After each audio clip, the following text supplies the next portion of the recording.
Hello everyone and welcome back to Backlog Banter. My name is Tucker Hazell and this is Dev Dive, a show where I get a chance to talk to interesting game developers about their games, and today I have a very special guest who I'm excited to dive deep into his game on. This is Ed Fear, the creator of Murder by Numbers, a game I played 4 years ago at this point, and it came out 5 years ago. Happy 5th anniversary to Murder by Numbers, and I really loved it back then. I'm a massive Picross fan, also a visual novel fan, so it was a big moment in my life, I guess. But Ed, thank you very much for joining me. So many years after your game came out, we're going to be diving into your work on the game, the history of it, what went into making it, and I'm just so happy to have you here. Thank you so much for having me. It's a joy to talk about this game whenever I can. So yeah, and especially given that the game is 5 years old. Before we started recording, I mentioned that this is the 5th anniversary, and you kind of put your head in your hands like, oh, is it really? you broke the news to me. That's what you did. Yes, 5 years. Yeah. Well, I mean, it's been an eventful 5 years for everyone, for the world. So it sometimes feels a lot longer than that. Well, definitely, yeah, and you know, all of our lives have changed so much since then. But this was a bright spot in sort of my pandemic era game playing. I played a lot of it. So let's dive in. First thing I want to ask you with is, what is your history as a creator in the games industry, both before Murder by Numbers and I guess after, if you'd like to, expound on that. But we know you made Murder by Numbers, but what's your context sort of around that?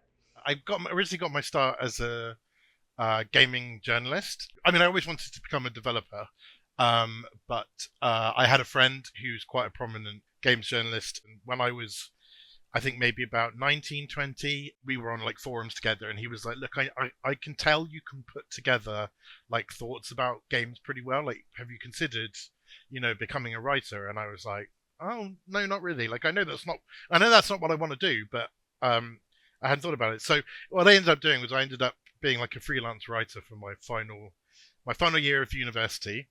Basically, I spotted a job opportunity at a magazine that was around then called Develop. It was a trade magazine for game developers, and I was like, okay, game development is what I want to get into. Like, maybe this is my route into it. So I kind of went to that, did that for 3 years, not expecting it to be 3 years.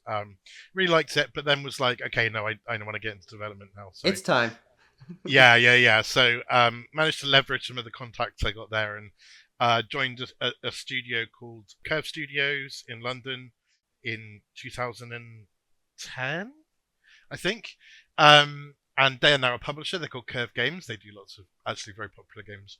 But back then they were a development studio, and I joined them to bottom of the ladder as like a production assistant. But also while I was there, I was like, hey, I really want to be a game writer.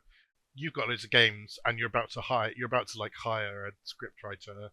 Like, can I have a go and try and do it? And if it works, you'll save money. If it doesn't, no harm. And so I ended up writing everything they did, and kind of rose to producer in the 2 years I was there. And then I left for a company called Mediatonic. It's obviously the developer of Murder by Numbers. So I joined them in 2012.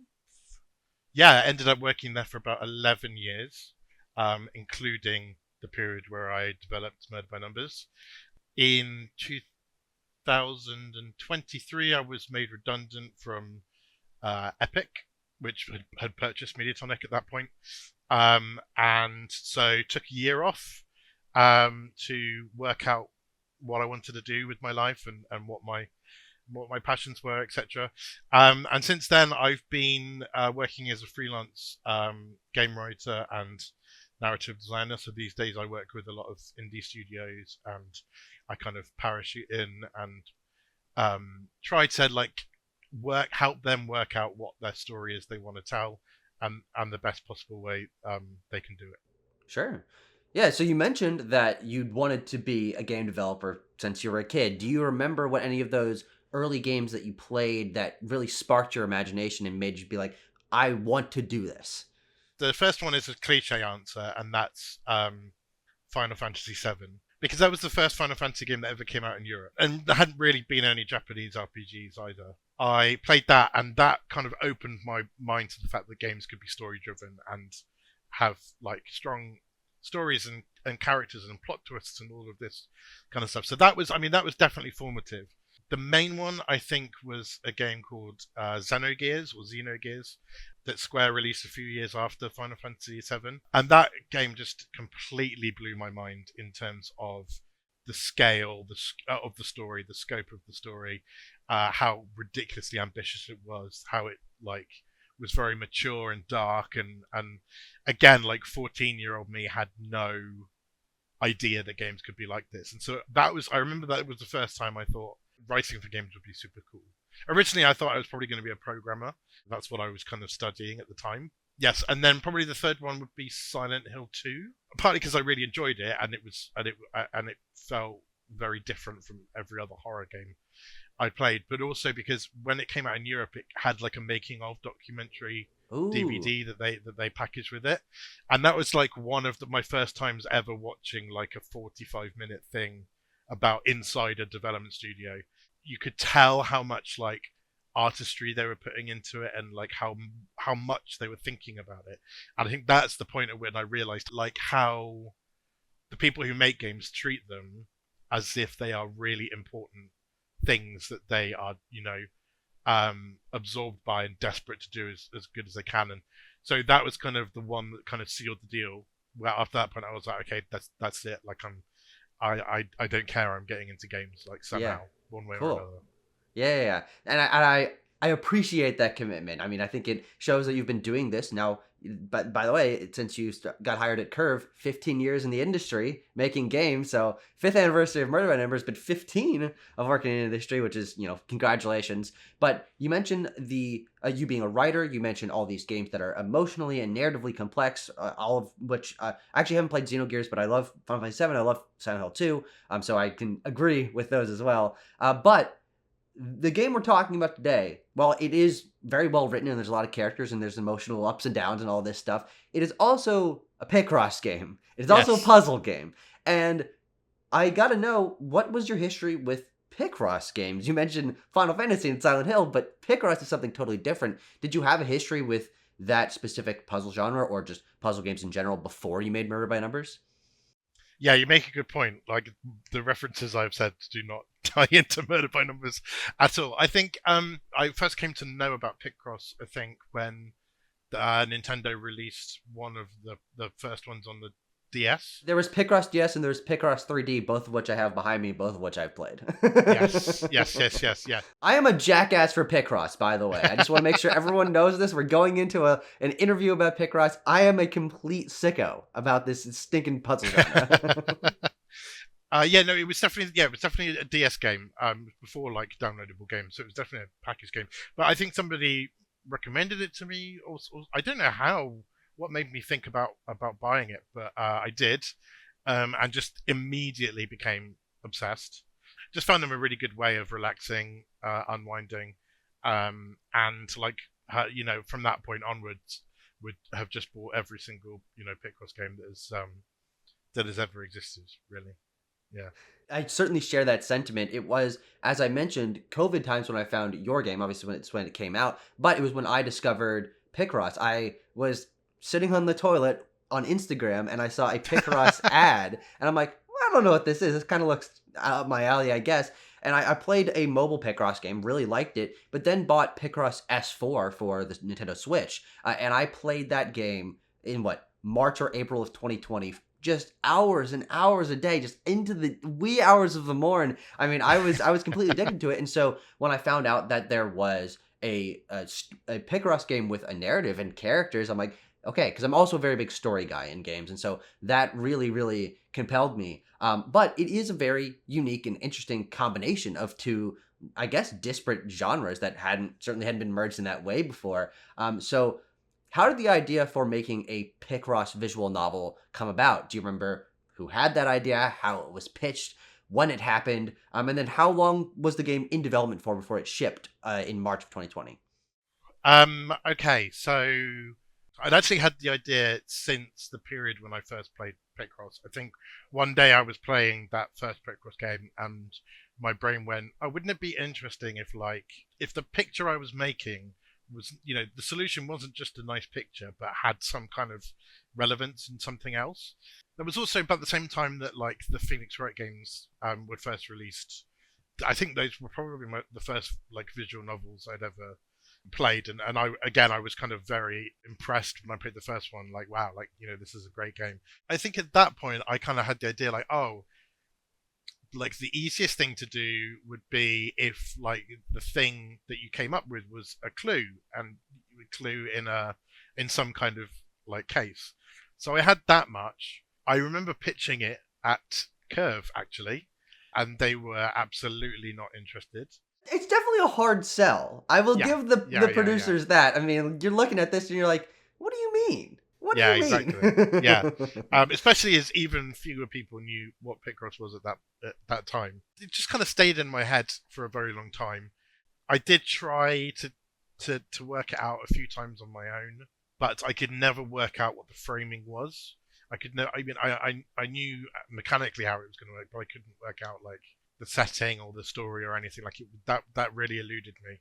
And when I applied to Mediatonic, actually, they asked me to send them 3 quick pitches to show that I could pitch a game, and one of them was what I guess would eventually become Murder by Numbers. Then I think I just called it Picross Detective. I think that's what it was always called, and never heard anything about it. I mean, obviously I got hired, but they never referenced that I had sent this thing. So I was like, oh, they must have read it and just been like, that's not for us. Which wouldn't have been particularly surprising for you at the time. No, exactly. It would have just been an exact continuation of previous response to it. So I kind of put it out of my head, and it would kind of keep on coming and going. And I had more and more friends that would say to me, "Yes, this has to happen. This has to exist." It wasn't happening, but it would get brought up every now and again. It would come back into my mind, or one of them would mention it, and so it was kind of eventually floating around in my mind. And then in 2018, I was working on the very, very, very early stages of, I can't say what it was, but it was a spin-off of a very, very, very popular at the time RPG. I was having a lot of fun on that, but it looked like it was going to happen, and then things changed and it didn't happen. So I was at a bit of a loss. I didn't really have anything to do. And I think at that point, Mediatonic was also, most of the time I worked there, they were like a work for hire company. They'd sometimes they'd pitch games and then get some funding and make the game. Other times it would be like the publishers who'd come to them and say, I need a game in this brand, or we need a, whatever, something like that. But originally, like just before I joined, they had done a few mini games on the PSP that were amazing. And so I think about 2018 that there was kind of, amongst the leadership, there was this thing of like, oh, wouldn't it be nice if we could do something like that again? I guess things were going well enough that they were like, we've got the money. So my boss, the creative director, Jeff Tanton, kind of said, oh, we're going to start looking for some smaller games. If anybody's got any ideas, please pitch them. And so I was like, oh, you know what? Let's pitch Picross Detective. Like I've got it in my back pocket. It's small. Oh, it would never have worked for Mediatonic up until that point, because their games needed to be a lot bigger and support much bigger teams. And so I pitched it, and it was immediately like, it immediately got a very good response from Jeff. Like he was like, yes, I love this. This is a great idea. And that was about the time when my other project fell through, and I didn't really have anything to do. And Jeff was like, okay, why don't you take like 6 weeks, a month, 6 weeks, and try and prototype this game on your own. Sure. Oh, okay. And I was like, I don't think I know how to do that. Like I could program, but like not very well. And I was like, to come up with a whole picross-visual novel thing on my own, I was like, oh, I don't know. But I was like, oh, might as well give it a try. And then just spent like 6 weeks in a complete fever, just like coding away and building it. It was basically able to make a full vertical slice of the game. So then I went on holiday to Japan, where I was going to meet Moa, the character designer in Murder by Numbers. We'd previously worked on Her Total Boyfriend together, and I submitted this game just before I left. And literally, as I was waiting for my flight, I got this email that was just like, "Let's work out how we can do this." So it was like within 24 hours, I got like the green light. And yeah, then it kind of went on from there.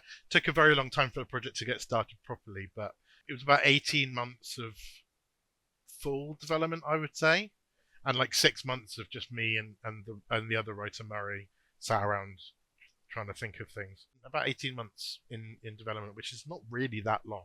Yeah, no, it's not. And yeah, very very small team. Yeah. Cool. Yeah, so we have you as the writer, and you mentioned you had someone else helping you with the writing. We mentioned Moa, who did the art for the game, but a big part of this game is Picross puzzles. And so I do need to ask, how did you or you and your team learn how to make Picross puzzles? I can't even fathom where you would begin to designing one of those. And so, I mean, there are hundreds and hundreds and hundreds of puzzles in this game. And so, how did you learn how to actually design those? Uh, a lot of trial and error Sure. is the answer. I had tried to make some in the past, and I realized very quickly that the thing you needed first was to be a pixel artist. Like, if you Oh, can't sure. do Mm-hmm. pixel art, you can't make a Picross puzzle. Like, I had tried and failed miserably. There is one that I drew that is in the game. It's the tampon. I Oh, think great. I did Yeah, the that's tampon. the first puzzle. Yeah. Yeah, yeah, yeah. Um, and that was very easy to draw. Yeah, yeah. It's And basically a line. yeah, exactly. I knew it was going to be difficult, and luckily there was a great designer in our company called Dorian who also had taken it upon themselves to learn how to do pixel art. And so I immediately was like, okay, they have experience building levels in other games, and they're a pixel artist. So I was just like, I need Dorian, I need Dorian, I need Dorian. Eventually, I got Dorian. There was a few other people that helped out as well during down times in their other projects. Myself and Maury would say what objects we needed, and then we would get a drawing back, and then like we would play it, Dorian would play it, kind of time ourselves, have an idea of difficulty, and then if we needed it to be more difficult, we'd have asked Dorian to go back and change pixels, move pixels around, which randomly makes a puzzle more difficult. And so literally trial and error until we had something, which is why there's a lot of criticism about the pictures in the game not looking anything like the objects, and that's because I placed too much importance on the difficulty curve. Interesting. Hmm. I was trying to make everything fit a difficulty curve, which turned out to be a bad idea. I learned after the game launched. And that's why most of them don't really look like the objects, because I kind of forced Dorian to alter them so much that they became unrecognizable. So I do feel for Dorian because he's very, very good at pixel art, and I don't know how he feels about some of those puzzle pictures. Yeah, it's interesting the balance that you would have to strike between wanting the game to be approachable to players, especially because it's a merging of genres, and I'm sure there were plenty of people who were coming to it for the visual novel, hatful boyfriend connection element of the game, who were not experienced with Picross puzzles, which, as someone who's very experienced with Picross puzzles, I know they're very intimidating to people who don't understand how they work. You look at that and you're like, the numbers on the side and the X's and the how do you understand the spaces? Like, there are tips that you can learn that then make it very satisfying. And to me, why I love Picross is it's something I feel like I can read. I don't know if you get this too, but I look at the things and I'm like, okay, well, I can fill in this, and then I can sort of read how many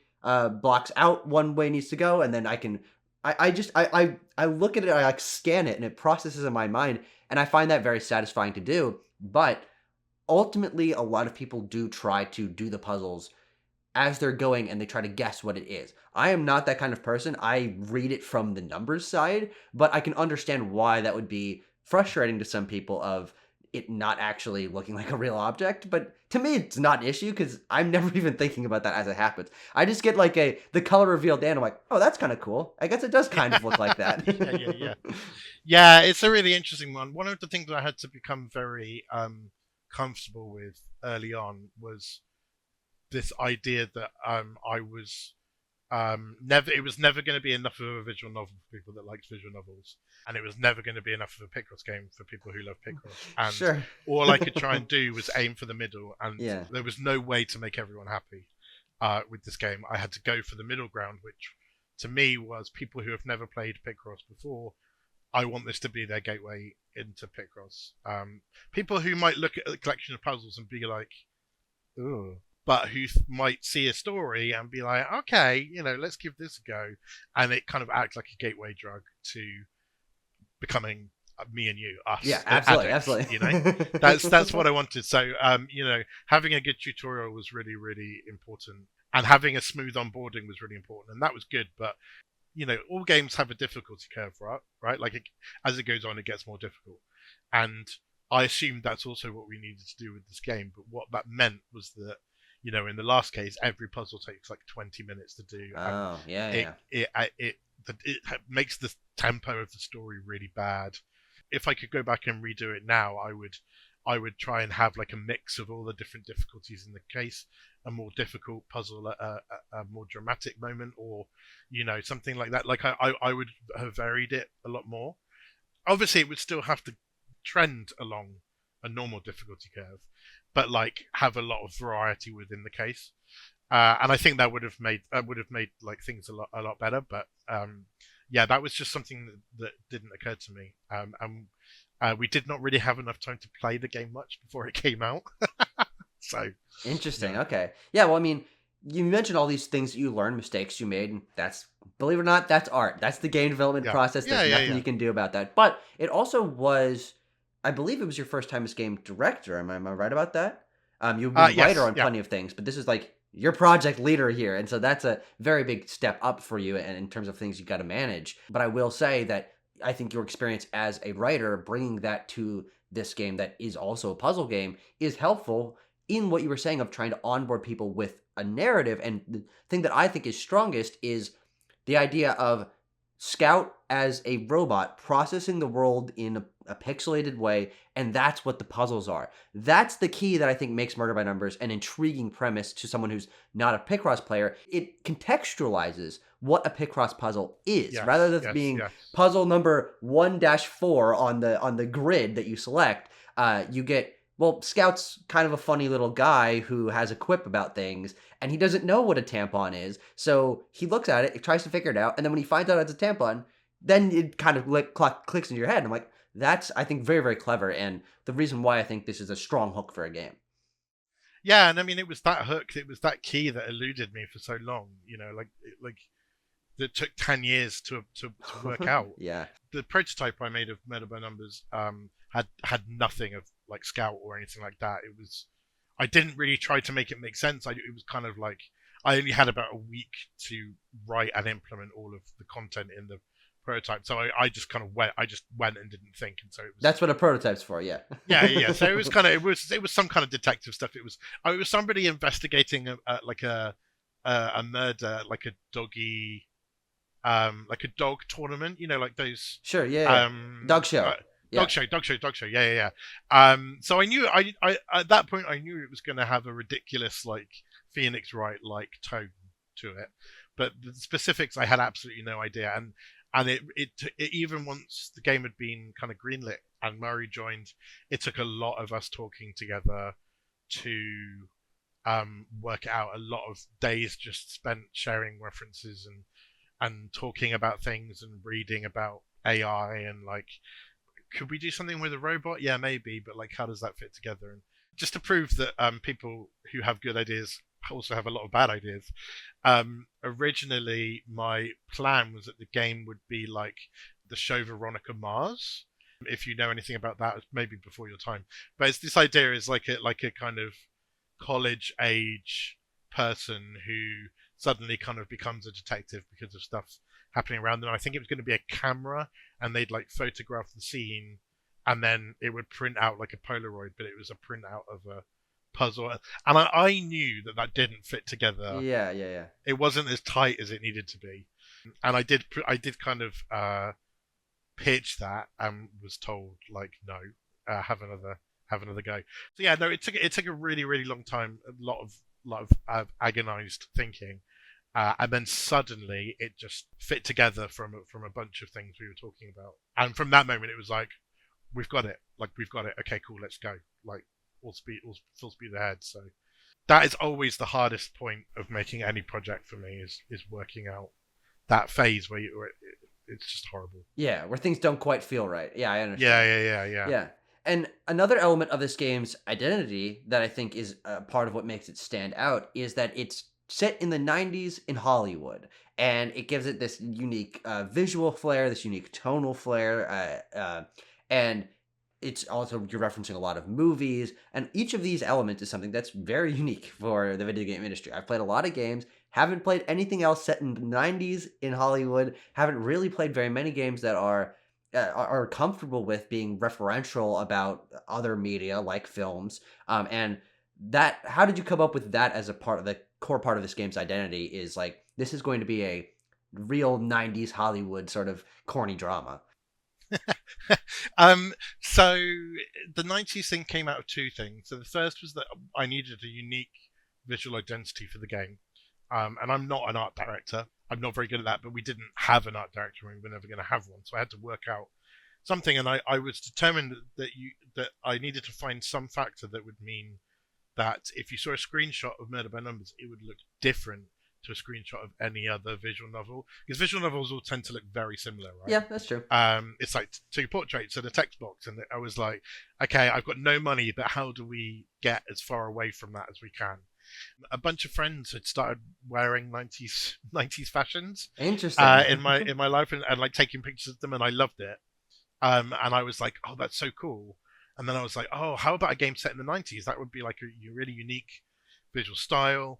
Also, it really spoke to me in that I did want the game to not be set in the modern time, because you have a smartphone with you, which means that you have access to so much information at your fingertips. And, you know, a detective story now is very different from a detective story in the 90s, where people would have to, you know, run to a phone to phone each other, or, you know, basically I knew the game was going to be about going from location to location, and I was like, well, if they've got a phone, there's no reason for them to move around. But this way it was like, we need to go to the police station because we can't, you know, there's no other way to talk to them. So that was kind of part of it as well. The Hollywood thing, I would say, is based on two things, one of which is just that I'm a child of pop culture. I think I'd also recently been reading some Jackie Collins novels, which everybody looked down upon, but I thought was hilarious because I really enjoyed them and I like being a contrarian. A lot of that was about kind of Hollywood glitz and glamour and the dark, seedy underbelly, and I was like, oh, I think that could be a really fun setting for things to happen in, and again be a bit different to everything else. Like the absolute last thing I wanted was for this game to be noir or like too detective-y, because I personally can't stand that. People love it and that's great, but it wouldn't be me. So with this, I was like, okay, this can be really campy. This can be kind of very visually arresting. So yeah, like those were kind of the main reasons. Also, we were really influenced by like 80s sci-fi movies, like family sci-fi movies that were ridiculous. Oh, sure. You know, or things like, I mean, Knight Rider is, I mean, that's from the 70s, but Knight Rider, the idea of like, it's just this guy and he has a talking car. Yeah. And it's like, or like Short Circuit. Short Circuit, yeah. Short Circuit was a huge inspiration for us. Johnny Five was like originally like a big thing for what it's going to be. So yeah, so like that kind of ridiculousness, but never addressing it. Of course, yeah. Well, that's the great thing about Scout is he just shows up, and of course, some characters are like, "What the heck? This is weird," but it becomes normalized very quickly, and I appreciate that about the tone of the game. And again, to the filmic element, I am equal parts a game nerd and a film nerd. I graduated with a film studies degree. I host another YouTube channel where I've reviewed almost 500 movies, so I'm deep up the ass of that as well. But I really appreciate someone else, especially making a game and seeing my interest reflected in a project, making these movie references, honor being a movie fan. I'm like, hey, that's like me. I like that. Yeah, the referencing thing, I think, just happened kind of naturally in that we were referencing a lot of films anyway, when we were making the game, and I think a lot of that was Murray's doing. He did a lot of the stuff about like Casablanca, the big Casablanca recurring thing was him, and he put in a lot of those references. Although a bunch of them were from me as well. If I watched an 80s movie that I liked or something, I'd be like, hey, let's put a reference to that in. I don't really know how that kind of happened. It was just one of those things that, like, I think Murray just started doing it, and I was like, I don't see any reason why not to have this in here. So, you know. Yeah, and we've talked about the puzzles, we've talked about the writing, and another element of this game that I think makes it so appealing to me is the music. You were able to get the composer Masakazu Sugimori, who was the composer for the Ace Attorney games, and not only does that draw a direct lineage and tonal inspiration between the two series, but also it is they just do great music. Like the music in Murder by Numbers is incredibly catchy. I had it stuck in my head all morning. And I am curious what the process was like of getting Sugimori involved in this project was like, especially given I was looking online. It seemed like he had kind of stopped making game soundtracks for most of the 2010s, and so then coming back for Murder by Numbers, that's a pretty big time jump. It's funny you say that thing about like drawing a direct lineage to Phoenix Wright. It was not actually something I wanted to do. Sure. Okay. But as soon as we got him, I realized it was inevitable. And then I was like, oh no, we are having to live up to something amazing here. So that was a huge stressor. So what happened is I've always been a huge fan ever since Final Fantasy VII. I've been a huge fan of Japanese video game music. And so it's always been a dream of mine to work with a Japanese composer. So that was kind of part of the plan. It got to the point where we needed to choose someone, and luckily at that point, Mediatonic had a sister company that published it called the Irregular Corporation. They were publishing other games as well, and they had just hired somebody in Japan in order to help them find indie games in Japan that they could publish worldwide. So my boss was like, send him a list of like your dream list of who could do this, and we'll see what we can do. So I sent him the list, and I think Sugimori was not at the top. I'll be 100% honest, but he was definitely on the list because the soundtrack for Phoenix Wright is incredible. So I sent it off, and then we didn't hear back for a while, and then I just got this message back from the guy over there going, "Yeah, I couldn't get anyone to do it. Except Sugimori," and I was like, "What?" And it turned out that this guy had worked at this art guy in Japan had worked at Capcom. I don't think they'd ever interacted. He'd ever interacted with Sugimori-san when Sugimori-san was there, but basically we had a lot of trouble getting a Japanese composer because we were an unknown developer and nobody wanted. Japanese business is built a lot on trust and relationships, and so being someone that nobody's ever heard of is like very difficult to get things done. So everybody was cautious about it, and Sugimori-san was also very cautious about it. But this guy was able to leverage the fact that they had this mutual background in Capcom to at least get Sugimori-san to listen. And he was just like, "Yeah, okay, I'll do it." And that was wonderful. It was great. I was so excited. But the day I found that out, was also the day this like primal fear set into my body of like, oh my god, we have so much to live up to now. Like everything else has to be worthy of this music and this lineage that's going to be drawn. So it was great, but it was also a lot of pressure. A lot of pressure. He completely knocked it out of the park. The very first thing he sent over was, the main song. I was just like, yes, this is exactly it. So there wasn't really much going back and forth. He just like did it, and I was just like, this is amazing. Yeah. Well, that's what you get when you hire a guy who's done the soundtracks for games that are structurally actually very similar to Murder by Numbers. I think what is interesting about the parallels between the two games is that it's the investigation part that is different. But the larger structure of the game in terms of talking to people, visiting different locations, and also presenting items to them to like learn a little bit more about what they think about X item that you've got in your inventory, that's very, very similar. And so you had that framework to work off of. And for me, I've played a good amount of the first Ace Attorney game. That game is so stinking long though that I keep falling off of it. I've tried it like 2 or 3 times, but Murder by Numbers for me, it did live up to that legacy, and frankly, I prefer it because I am a Picross guy. And so when you tell me I get to in between the interesting characters and fun dialogue, I get to sit down and do like 5 or 6 Picross puzzles. That definitely grabs me. But I know I'm a niche audience guy. You're not expecting a guy like me to be the ravishing fan base that you're looking for. But yes and no, it's a weird one, right? And I think that's also why I was so scared about this Phoenix Wright comparison, was because like this was also the time when a lot of a lot of indie developers were starting to do the like, this is a spiritual sequel Of to, or course, this yeah, is yeah. a indie version of, games that weren't being made anymore. And so I suddenly realized that's how it was going to be seen. And I mean, the thing with Phoenix Wright, or that series, is that most of the exciting stuff happens in the courtroom.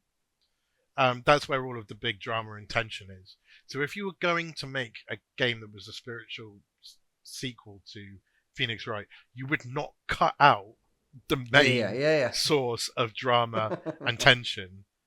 Like, that would be the worst thing you could possibly do, and yet that's what we did. So, like, in my mind, I was like, surely it's going to be obvious that we're not trying to do that. Unfortunately, it was not quite so obvious, and I kind of underestimated that. But hardcore Phoenix Wright fans were never my audience, just as hardcore Picross fans weren't really. Well, I was hoping they would, but Well, they got me in the door, which is plenty enough for me. I mean, I think hardcore Picross fans were more likely to be my audience than hardcore Phoenix Wright fans. Also, because I knew, because I put the storytelling, the writing of Phoenix Wright on a big pedestal, and I was like, I don't know if we're going to reach that. So that was another thing. Was like, that sets it like a real gold standard, and it was terrifying to think that we might be compared to that, even though I should have known it given how much reference I'd Yeah, of taken. course. But Yeah, yeah. Yeah. But I mean, the game is also very tonally distinct. And I think that your creative vision and your experience in writing and also being a fan of all these different genres we've been talking about definitely shines through. And one area that certainly sets this game apart is its emphasis on queer representation, especially in the 90s, which is a time period for queer culture in video games that's never explored. Who the hell makes a game about that? But I think that it's interesting part about what makes this game feel visually and tonally distinct is having a big emphasis on a number of queer characters in the game, a couple of plot points involving around their life and their representation in the 90s. And so why did you feel that that was something important to include in this sprawling narrative, an emphasis on that culture from the 90s? well, I think the main thing was that I'd always wanted to include queer characters in what I was writing, but up until that point, I had never felt able to do it because of working with publishers who would have pushback about that kind of thing, or I didn't feel like I had enough leverage to push for that. And so it always bothered me as a gay man that I hadn't been able to write any gay characters. It really, or queer characters, it really irritated me. And so as soon as obviously I had an opportunity, I was like, right, well, I'm going for it. Like you're gonna have to hold me back. I didn't really know what I was going to do. I knew obviously there was going to be a gay character. Like I was like, okay, that's definitely going to happen. To me, the like queerness. There's two aspects of the queerness of the game. There's obviously Case 3, which is set in a very queer space and environment and features a lot of queer characters. And then I feel like there's just the whole vibe of the game is quite camp and bright and silly, and to me has I don't know why, but qualities I consider to be quite queer in it. That side of things I didn't really know I was doing. That's just the process of me being in control of a project. But Sure. it just Yeah, yeah. became like that. And I remember at one point, one Friday afternoon, saying to our creative director, I was like, "By the way, I think I'm gonna make this game pretty gay. Like not deliberately, but I think it's just happening." And he was like, "What do you think you've been doing this whole time? Like you've been doing that since day one." And I was like, "Oh, okay." I hadn't really Yeah. clocked it until that point. Well, that does go to show that at Mediatonic they were much more receptive to that being something that you were able to work on. There was not the publisher level pushback, and they were okay with it even before you were, I guess. So the thing with Mediatonic at that time is that it was actually quite a queer I mean, it wasn't run by queer people, but there were a lot of queer people working there. Our office was in the middle of Soho in London, which is like the queer part of London. Our office was decorated with rainbows just because the founders liked rainbows, and so like it just felt like I could do it. And in terms of like the Case 3 part of things, that happened basically when Moa joined. And as soon as Moa joined, I was like, I knew at that time that Moa liked Drag Race, and so I was like, oh, okay, I'm gonna get Moa to drag queens. Yeah, yeah. So we're set in the third case in a drag bar, and that was literally yeah. It's interesting you mentioned the 90s aspect of it. I don't feel. I mean, the game does touch very lightly on what it would have been like to be a queer person at that time, Yeah. which obviously I was not in LA, but I remember doing a talk about the game before it came out, and somebody said to me, like, does that mean you've kind of put like homophobia in the game, or like, which obviously would have existed at the time? And I was like, no, I don't actually want this to be, this is not me shining a light on queerness in the 90s. This is a fictionalized, idealized version of what Of it would have course. been Yeah, yeah. lovely if it had been like Sure. this Yeah. in the 90s, which is why nobody says any slurs or gets, people reference the fact that things aren't easy. I very deliberately didn't include anything like that because that was not the vibe of the game. The vibe of the game was to be upbeat and poppy. Well, I think it's also an important balance to not have that aspect, which is the colorful, campy side of the tone of the game, balancing out the fact that this is a game about murders and crimes, and there are some serious topics of abuse and murder and all these people Yeah. taking advantage of justice systems and things like that's all in there in the themes of the game, and there are some serious moments in it, and so I think it's a good choice to balance out that more serious stuff that is on the case side with the characters not having to all have to deal with something like their lives Yes. are dour every day. So I think it was a good balancing choice. Yeah, I mean, I feel like it was definitely the right thing to do. I could have written some kind of tragic backstory for Casey, or just didn't feel on brand with what I wanted to make, which was, not realism. It had a floating robot in it, so I was like, Yeah. realism doesn't really matter that much. Yeah. So I'm going to shift gears a little bit to sort of the publishing realities of this game, which is about after a year on the market, this game was ported. It was originally on Steam and Switch, and it was ported to Stadia about a year later. And Stadia is now a platform that is not accessible. And to be completely honest, you're the first person I've ever talked to that made a game for Stadia, and I just have to know, what was that like? What was the process like of like making that decision, down the line it happening? Was it any different making a game for Stadia versus for Steam or Switch? Tell me as much as I can get you're able to. I mean, unfortunately, the answer to this is very disappointing, which is that I had nothing to do with it. Oh, okay, fair enough. What happened was, I think Google were desperate for games to put on Stadia. They were offering developers money to put it on there. Somebody at the Irega Corporation was like, here's some money.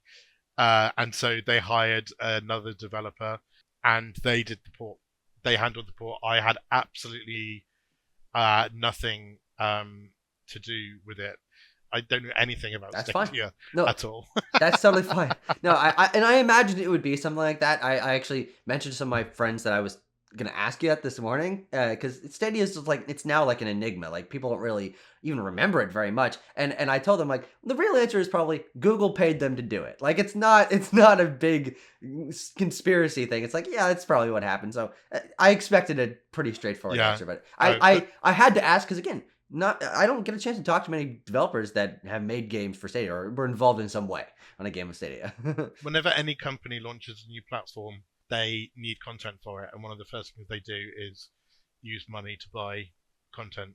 And they do longer term bets where they are, developing bigger projects that utilize the platform or whatever it is better, but they need that stuff there at the start. So like at the very beginning, it's just like, what can we get on? Here is a bag of money with a dollar sign on it. Yeah, of course, yeah.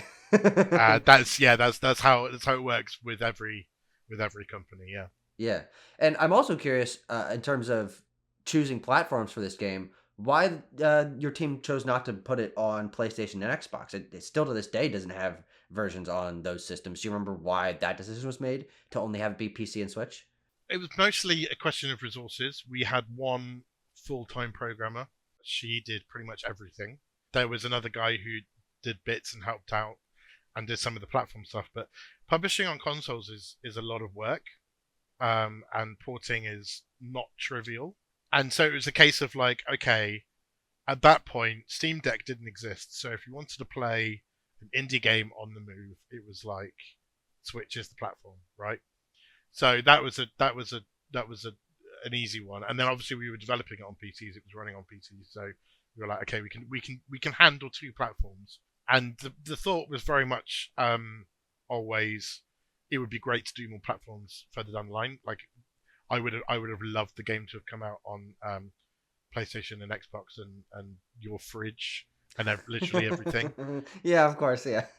What actually ended up happening was that the team disbanded before the game even came out. So I suddenly realized at that point, oh, I don't think we're gonna get to do a huge amount of extra work on this. So yes, unfortunately, we had this other game that we were making called Fall Guys, Yeah. and once we finished Murder by Numbers, it was about 4 or 5 or 6 months until Fall Guys was coming out, and so suddenly Fall Guys needed everything, and then unbeknownst to us, it became this incredible, huge thing, and then that was, that sucked all of the oxygen out of the room, really. Yeah, I mean it's fascinating looking at the history of Mediatonic. You mentioned earlier a lot of contract work, a lot of porting, a lot of Flash games, things like that at first, but then they're involved in some of your own projects, and doing some spin-offs for other things. And to me, both Murder by Numbers and Fall Guys, which again, as you mentioned, come out just a few months apart, are like the two defining things in my mind of this is what Mediatonic did. But also, Fall Guys, as of right now, is the last game that Mediatonic published. Of course, as you mentioned, they were acquired by Epic, and it's interesting to see such a big success. I mean, more than likely, completely changed the foundation and the structure of a studio. And do you remember what that was like when that happened? How it impacted the culture? How it impacted the team as a whole? It was a strange time. I mean, we were in lockdown. The world was crazy. True. Yeah. Yeah. Everything was weird anyway. And then Fall Guys becoming this massive thing was just like another thing on top. I don't think I wasn't on the Fall Guys team. I can't speak for them or anyone involved in its development. I imagine it was as much of a shock as it was to the rest of us that it went to as stratospheric as it did. Mediatonic could be making games for a long time, like you say. They've made about 150 games before they Oh made my Fall god. Guys. Oh my god. Most of those were like Flash games or whatever. But I'd been there for 12 years. I'd made some really big games that nobody ever really knew about, and we'd always just like, oh, one day one of them's gonna like really, one of them's gonna really hit. And every time we think it was gonna be this one, and it kind of, wasn't. So it was happy in a lot of ways because it was like finally, like we've been wanting this for so long, and so it was wonderful. It was really good. But I'll finish there. Let's finish off on something that's a little bit more reflective and thinking about Murder by Numbers as a specific project. Games come out again, 5-year anniversary. It's been around for a while. What have you seen a community grow around this game? What was the fan response to it? How do you feel like it's grown over the course of 5 years? The response to the game was amazing. Like we didn't know how it was going to be received at all. To be honest with you, the thing I was most scared about was that the game would just launch and then disappear, and nobody would really notice it, and it would just kind of die in obscurity. That, like, I would have rather people hated it, I think, than that. We really had no idea how it was gonna go. I remember when we heard that the first review had come in, we all gathered around the TV and like looked at it together, and I think it was like an 8 or a 9, and like I was just astonished and like so happy, and then the reviews kept on coming in and they were all really good, and it was just like, oh wow. So like the critical reception was amazing. In terms of like the community, it definitely speaks to a certain group of people, which I think is really interesting, and I love that. And I didn't necessarily expect it in a lot of ways. It's always nice when somebody says that they've played it. It feels like it's just something I expect that people haven't played, but when people have played it, I'm like, oh really? Oh, amazing! I'm very, very proud of it. For all of its flaws, which there are a lot. But obviously, as one of the people that made it, that's all I can see. Of course, yes. When I look back at it. Post launch, there were two moments that made me feel really great. The first was the launch. We did a small launch party in London, and we had the team there, and we had loads of journalists, and it was hosted by a drag queen called Sybil War, who was amazing. She learned the theme tune and like, lip synced and performed to it. And I remember at that point being like, I'm so proud that I've made something that could have a party like this. It was just such an amazing night, and everybody loved it so much. And I was like, I'm so happy about the vibe in the team, which I had a hand in making. I would never take credit for all of it, but like the team were just so incredible, and we had such fun, and it was just the best experience. In terms of like reaction from other people, I think obviously when we made the game, we had no idea that something like COVID was about to happen, and I think for me the most gratifying thing still is people who messaged me during lockdown and were like, I just want to say that like Murder by Numbers has really helped me like get through this time. It's been the thing that I escaped to, or like it's, in some way it has helped me endure lockdown. To me, that was I think probably the highest praise that I could ever receive. More so than Edge magazine giving it 7 or whatever. Yeah. I can't remember what they give it, but Yeah. like, which teenage me would have been like, oh my god, I can't wait to get a good Edge score. It turned out that it was not that. It was about the fact that we had given some levity, some entertainment, some escapism to people in a really horrible time, and so that is the thing that I'm most proud of. Like I say, very very proud of the game, really proud of the team. I love them all dearly. It was wonderful. Yeah, I hoped that it might continue, but that wasn't to be. Yep. So, Yeah. Well, for what it means, if I had been bold enough and frankly knew how to contact you when I was playing the game during lockdown, you would have received a similar message from me. And so, 5 years later, here's me telling you that now. Thank you very much for making the game. It is something that I really did enjoy. It's on my favorite games of all time list. I was really excited when you replied like, yeah, I'll talk to you about this game. I'm like, oh shit, really? The guy who made Murder by Numbers is going to talk to me about the game? That's awesome. But I really think we got into a lot of stuff. I hope people learned a little bit about your story, about the creation of this game, what it's like writing and making puzzles and all of this stuff that goes together. Ed, thank you very much for joining me. I had a great time talking to you about Murder by Numbers. For everyone who's watching this who doesn't have the game, I will leave links to both the Switch eShop and the Steam links in the description for you to go buy the game for yourself. If anything we've talked about here today, from being introduced to Picross to a fun story or queer characters, if any of this interests you, go buy the game for yourself. I think it's fully worth the price, and I'm very pleased that I was able to have an hour-long conversation with you. No, I mean, thank you so much for wanting to. It's people like you doing things like this that keep it alive, and one day people will stop talking about it, and so anything I can do to keep that happening is wonderful.